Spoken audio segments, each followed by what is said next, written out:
Chapter 1: The Sound in the Barn. The metallic taste of blood made it hard to breathe. Cold air burned the lungs. Hay scratched bare skin. Somewhere above, a beam creaked, old wood complaining under a weight it had carried too many times before. The sound came again. Not a scream. Not even a cry.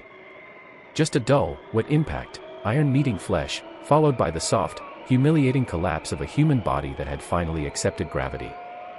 The lantern swung once, twice, then settled. Light crawled across the barn like something afraid to be seen. A shape lay twisted near the feed trough.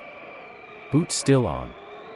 Hands open, as if trying to explain something too late. Blood seeped slowly into the straw, dark and patient, soaking the farm's lifeblood one stalk at a time. Breath rattled in a throat that should have stopped already. A shadow moved. Heavy steps. Unhurried. Familiar with the space. The kind of steps that didn't stumble in the dark, because they knew exactly where every nail and bucket lived. The weapon rose again. It was not rage. Rage is loud. Rage is sloppy. This was work. The blow landed with a precision that suggested practice, or at least confidence. Bone cracked. The sound echoed once, then vanished into the rafters where pigeons slept and did not wake. Silence returned, thick, oppressive, almost offended at being disturbed. From the house nearby came a faint sound. A door creaked. A child shifted in sleep. A clock ticked, stubbornly measuring time that no longer mattered. The barn door stood open just enough to let winter stare inside. Snowflakes drifted lazily through the gap, landing on blood-wet straw, melting instantly, as if even the cold refused to stay. Someone wiped the blade against their coat. Not carefully. Not nervously. Just enough. The lantern was lifted. The light moved away from the body, away from the mess, toward the exit. The door closed behind it with a soft wooden sigh. Inside the house, the stove was still warm. Someone would wake soon. Someone always did. And somewhere between the ticking clock and the settling snow, a thought lingered in the dark, quiet and obscene in its calm. This was only the beginning.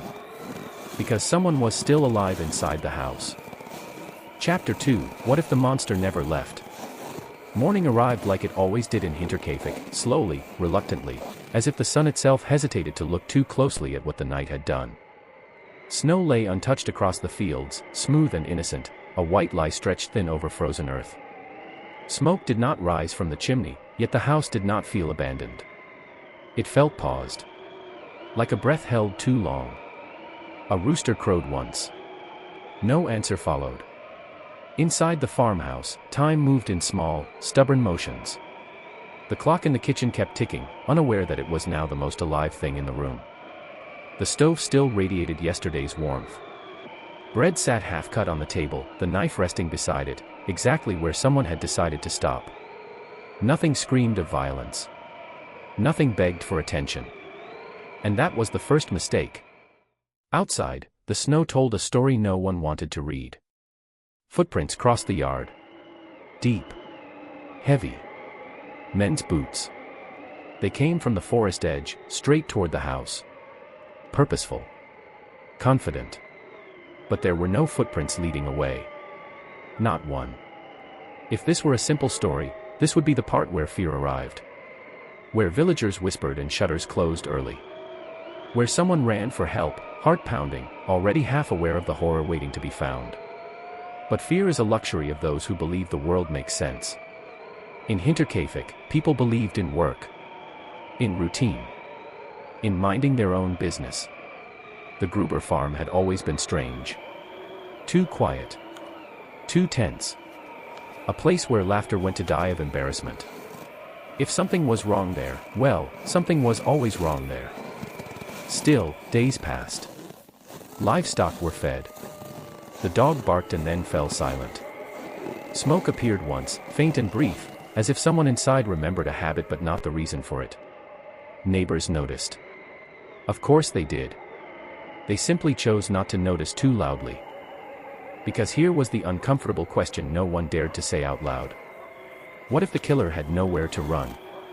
What if escape wasn't part of the plan? What if, after the last blow fell and the last body cooled, the monster didn't vanish into the forest, but stayed? A strange comfort settled over the farmhouse, like an unwanted guest who had decided to unpack. Someone knew where the keys were.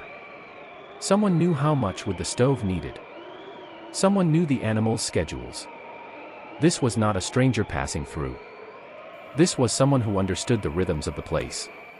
Someone who moved through the rooms without knocking into furniture. Someone who didn't fear the dark because the dark belonged to them now. The snow kept its secret patiently. And beneath that white, forgiving surface, the truth pressed upward, waiting for a foot to step wrong. Because the most terrifying thing about Hinterkaifeck was not how brutally the family died.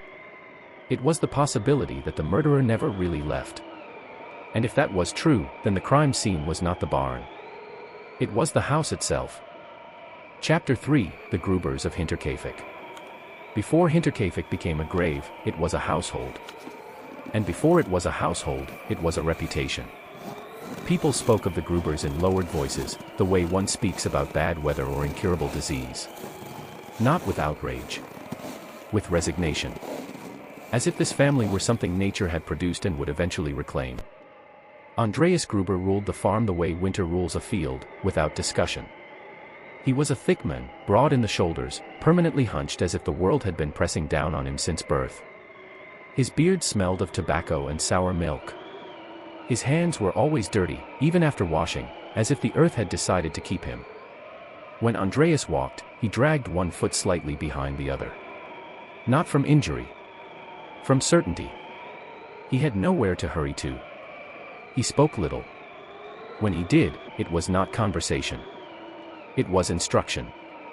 God lived in his house, Andreas claimed. Fear lived there too, and it paid rent on time. His daughter, Victoria, moved through the rooms like someone apologizing for existing. Her dresses were always clean, mended too often, worn too long. Her eyes rarely met another's gaze. When they did, something in them flickered, not hope, not anger, but endurance. She had buried her husband years earlier. A soldier lost to the war. Or lost to something else. Records were vague. People preferred them that way. What was not vague were the rumors. Whispers of nights locked from the inside. Of confessions made under pressure. Of a father who did not understand the word no, or simply did not accept it. The courts had listened once. Briefly. Then they had looked away. Justice, like faith, works better when it does not require effort. 2 children lived in the house. Little Kazilia, quiet beyond her years, watched adults the way one watches animals that might bite. Her sister, barely a toddler, had learned early that crying changed nothing. Children adapt. That is their tragedy. And then there was the new maid. Maria arrived at Hinterkaifeck with a single suitcase and the hopeful ignorance of someone who believed work was just work. She had been warned. Of course she had. Everyone was warned. She stayed anyway. She unpacked her clothes. She made her bed. She hung her coat by the door. She would never touch most of those things again. From the outside, the farm looked prosperous. Land. Cattle. Tools neatly arranged. A house that stood firm against wind and snow. Inside, it was something else. Silence pressed down on the walls. Conversations ended abruptly when footsteps approached. Prayers were spoken loudly, not out of devotion, but as insurance. God was everywhere in the house. Mercy was not. And this was the place the footprints led to. This was the family that vanished behind closed doors. This was the home that did not scream when death arrived, because it had already learned how to be quiet. Some families hide their sins. Others build houses on top of them. And at Hinterkaifeck, the foundation was already cracked long before the first blow fell. Chapter 4, Footsteps in the Snow. The first sign was so small it almost felt rude to mention it. Footprints. They appeared one morning after a fresh snowfall, clean, sharp, undeniable. Heavy boots. Deep impressions. A man's weight. They came from the edge of the forest, crossed the yard, and ended at the farmhouse door. They did not leave. Andreas Gruber stood over them longer than necessary, his breath forming short, irritated clouds in the cold air. He did not call for help. He did not ask questions. He stared at the snow as if it had personally offended him. Someone had come onto his land. That alone was unforgivable. He checked the doors. Locked. He checked the barn. Nothing out of place. He told no one. Pride is a powerful sedative. That night, the sounds began. Soft.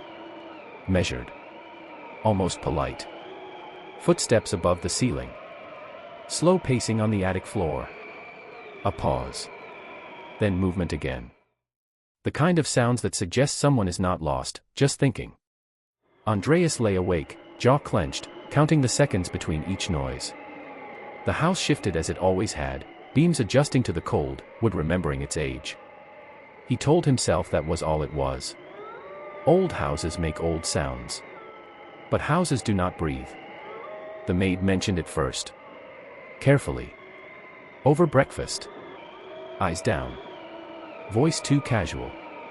I hear something at night, she said. Upstairs. Andreas did not look at her. Mice, he replied. Mice that walk like men. Mice that know where to step. The key to the tool shed disappeared next. Then reappeared. Then vanished again. A newspaper went missing. Bread was eaten when no one claimed to be hungry.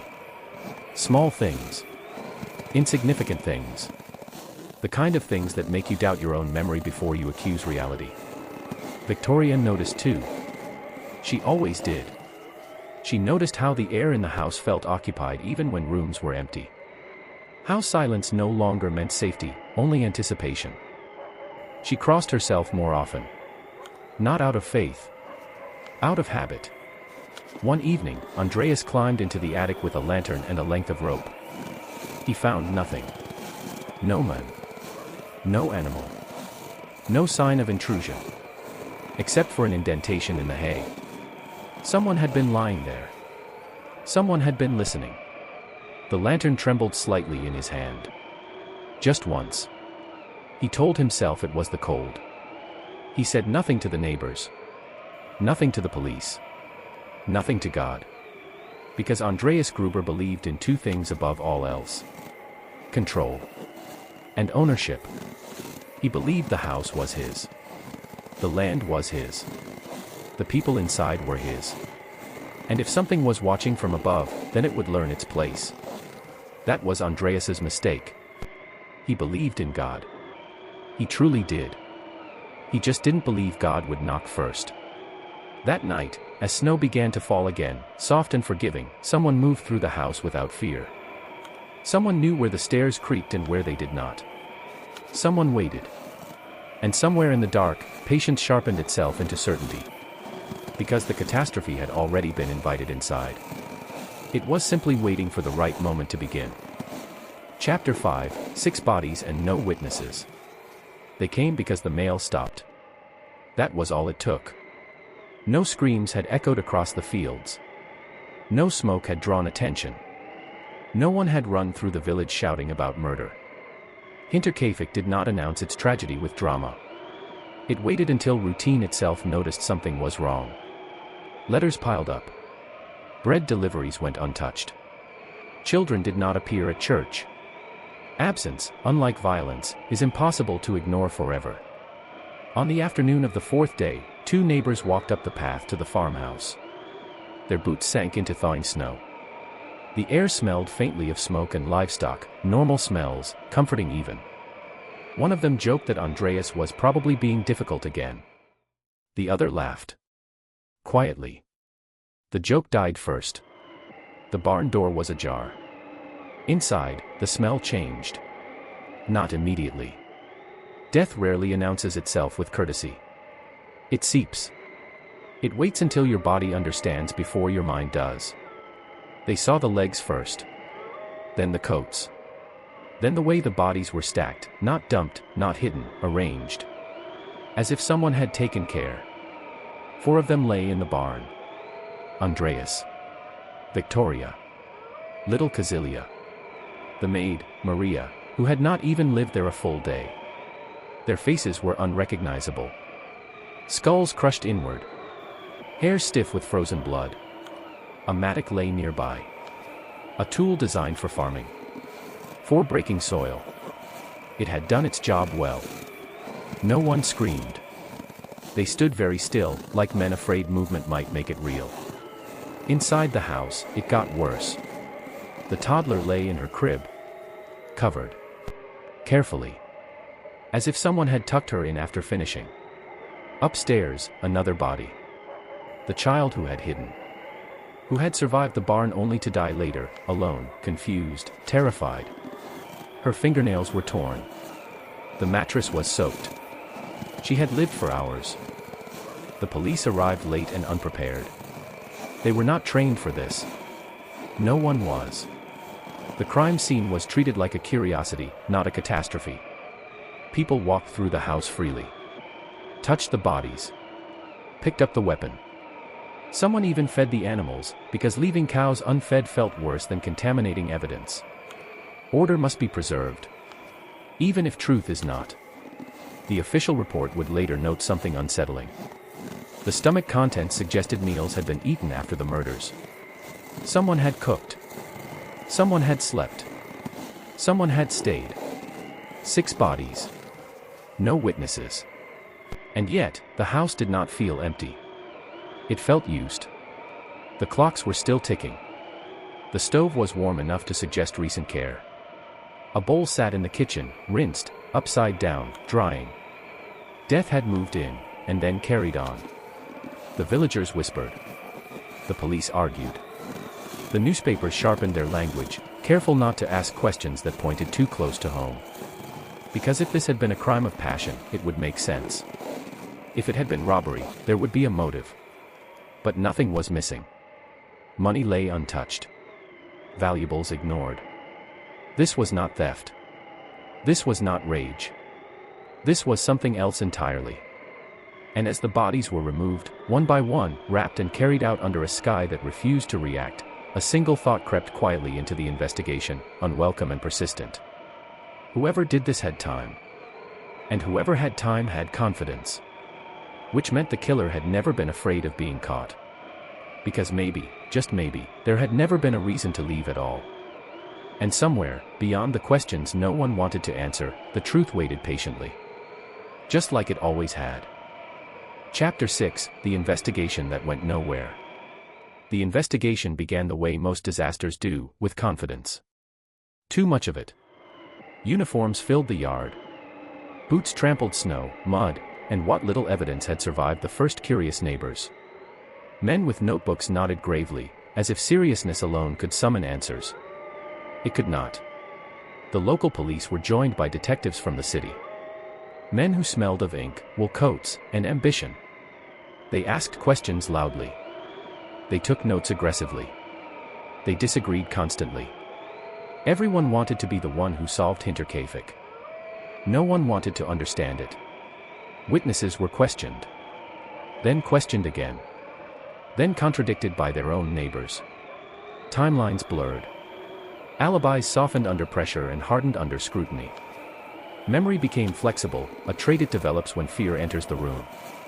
Suspects multiplied. A neighbor who argued over land. A former lover with unresolved bitterness. A drifter seen weeks earlier asking for food. Soldiers returned from the war, carrying silence like luggage. Each theory fit neatly, until it didn't. The weapon complicated things. A mattock from the farm itself. Not brought. Not stolen. Used. This was not an outsider improvising. This was someone who knew where tools were kept. Someone comfortable enough to choose efficiency over symbolism. The press, of course, had its own ideas. They spoke of madness. Of foreign criminals. Of moral decay creeping into rural Germany like rot in a root cellar. They avoided the obvious. That monsters do not require passports. Files grew thicker. So did frustration. Investigators reconstructed the crime again and again, moving imaginary bodies across imaginary floors, chasing logic in circles until logic collapsed from exhaustion. And then there were the mistakes. So many mistakes. Evidence handled barehanded. Autopsies delayed. Witnesses allowed to wander through rooms where death had soaked into the walls. Someone even sharpened the weapon after it was found, out of habit, they said. Out of stupidity, they did not say. If truth had fingerprints, they were wiped clean by good intentions and bad procedure. Years passed. The case was reopened. Then reopened again. Each time with renewed hope and fewer living witnesses. Each time ending the same way, in silence. Names were circled in red. Then crossed out. Certainty eroded into speculation. Speculation into myth. One investigator wrote in a private note that the killer must have been remarkably calm. Another added later, or remarkably familiar. That note went nowhere. Because familiarity is uncomfortable. It suggests complicity. It implies that the answer might have been standing nearby the whole time, watching respectfully as bodies were carried away. It is easier to hunt shadows in forests than to question the houses we pass every day. And so the investigation did what all tired investigations do. It stopped asking dangerous questions. Hinterkaifeck became a file. Then a box. Then a legend. Not solved. Not understood. Just archived. The official conclusion was unsatisfying and honest in its emptiness. No suspect could be proven guilty. No trial would be held. Justice, it seemed, had misplaced its address. But somewhere in the margins of those yellowing reports, one idea refused to die. An idea too disturbing to print in headlines.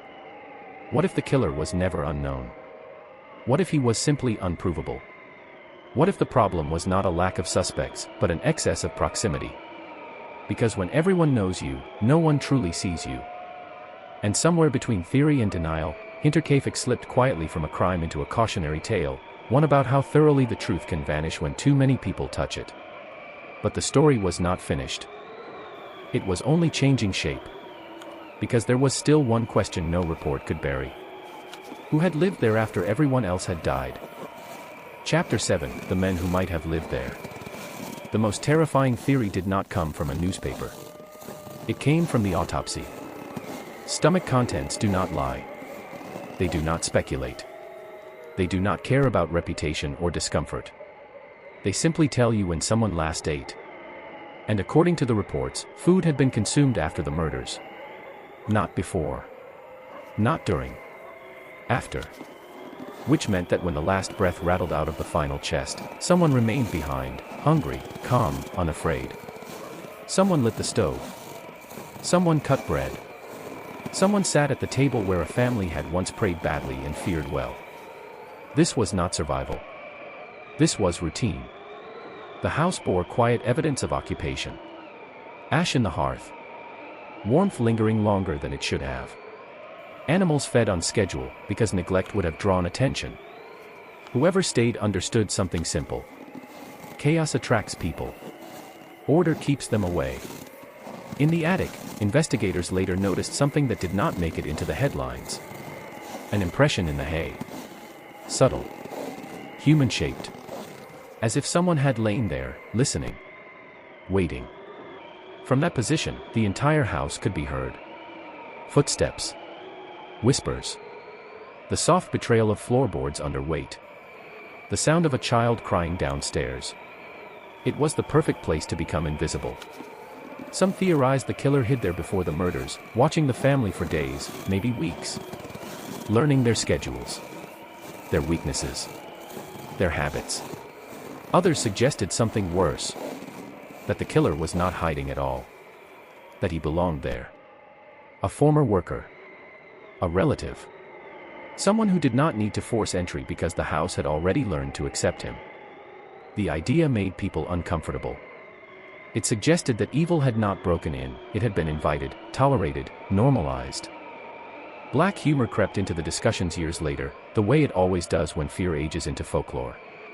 Rent was cheap, someone joked. Neighbors were quiet. No one laughed very hard. Because to stay that long, among the dead, requires something beyond cruelty. It requires familiarity. A sense of ownership. The kind of confidence that says, this is still my place. Perhaps the killer slept in Andreas's bed. Perhaps he avoided it out of spite. Perhaps he stood at the window at night, watching the road, certain no one would come. And he was right. The villagers had passed by the farm during those days. Some later admitted it. They noticed nothing unusual. A locked door. A quiet yard. The normal silence of Hinterkaifeck. Silence had always lived there. If the killer stayed, he did not panic. He did not rush. He did not erase traces in a frenzy. He moved like someone finishing chores. Which raises a final, unbearable possibility. That when the bodies were discovered, when the shouting began, when strangers filled the yard, the killer might have been standing among them. Listening. Nodding. Blending in. Monsters are easier to understand when they look like monsters. This one might have looked like a neighbor. And if that is true, then the most chilling detail of Hinterkaifeck is not the weapon, or the wounds, or the unanswered questions. It is the thought that the house was never empty. It was occupied. And it knew exactly who belonged there. Chapter 8, No trial, no grave, no answer. In the end, the case did not close. It simply ran out of witnesses. Years passed the way they always do, pretending to be progress. Investigators retired. Files yellowed. Ink faded. The questions remained sharp, but the people who remembered why they mattered slowly disappeared. Hinterkaifeck was revisited again and again, like a wound no one could stop touching. Each new inquiry promised clarity. Each one delivered the same silence, wrapped in different language. Suspects were named posthumously, a convenient feature of time. A neighbor who drank too much. A man who argued over land. A soldier whose war never ended. Dead men make excellent culprits. They do not object. None of it held. No confession. No weapon conclusively linked. No witness brave enough, or alive enough, to say, I know. The farmhouse became an embarrassment. A physical reminder of institutional failure and communal discomfort. People avoided the road that passed nearby. Children dared each other to approach the site and then ran away laughing too loudly. Eventually, someone decided the problem was not the mystery. It was the building. The farm was demolished. Wood torn apart. Stones scattered. The land plowed under as if violence, once buried, would forget how to breathe. It did not. Grass grew. Crops returned. Seasons passed over the spot where blood had soaked into soil and bone had cracked beneath iron. Nature, ever practical, reclaimed what it could. But the questions survived. No trial was ever held. No grave marked the truth. No answer rose from the earth. Hinterkaifeck slipped out of law and into legend, not because it was unsolved, but because it resisted meaning. People like stories where evil is confronted. Where guilt is identified. Where consequences follow actions in neat, moral lines. This story refused that courtesy. The case files ended not with conclusions, but with exhaustion. One final note, written years later by a weary investigator, summarized the entire affair with accidental honesty. The matter remains unclear. Unclear. As if 6 lives could simply blur at the edges. As if terror could be misfiled. As if silence were an acceptable outcome. But silence, once established, has a way of defending itself. And Hinterkaifeck became very good at staying quiet. Chapter 9, What Remains. What remains is not the violence. Violence is easy. It shocks, then fades. It belongs to the moment it occurs. What remains is the absence. The empty space at the table. The road no one walks without glancing sideways. The story told in fragments, always ending before it gets too close. Hinterkaifeck teaches no moral lesson. It offers no warning neat enough to frame. It simply exists as proof that some truths do not surface, not because they are buried too deep, but because everyone agreed not to dig. The family is gone. Their sins went with them. Whatever cruelty lived inside that house died, or learned how to live elsewhere. The killer, if he lived among the dead, carried that knowledge forward. Maybe into another village. Another family. Another silence. Or maybe he was already exactly where he belonged. History prefers clean endings. Hinterkaifeck refuses to provide one. There is no final revelation. No justice delayed. No redemption hiding behind time. Only a question that grows heavier the longer it remains unanswered. Not who killed them, but how many people knew something was wrong and chose not to look. Because sometimes the truth does not vanish in a scream. Sometimes it disappears quietly, alongside those who knew it. And in places like Hinterkaifeck, that may be the most disturbing legacy of all. Coda, the silence that learned to survive. Long after the farm was erased from maps, people still avoided the place without knowing why. Carts slowed there. Conversations thinned. Dogs pulled at their leashes and refused to step forward, as if the ground carried a scent older than memory. No sign warned them. No marker explained. The land simply remembered. Old men in nearby villages claimed they felt watched when the fog settled low. They laughed when they said it. Laughing makes superstition sound harmless. But their eyes never quite agreed with their mouths. Children, years later, asked what used to stand there. Nothing, adults replied too quickly. Just fields. Fields that once learned the shape of bodies. Fields that drank deeply and were never asked to give anything back.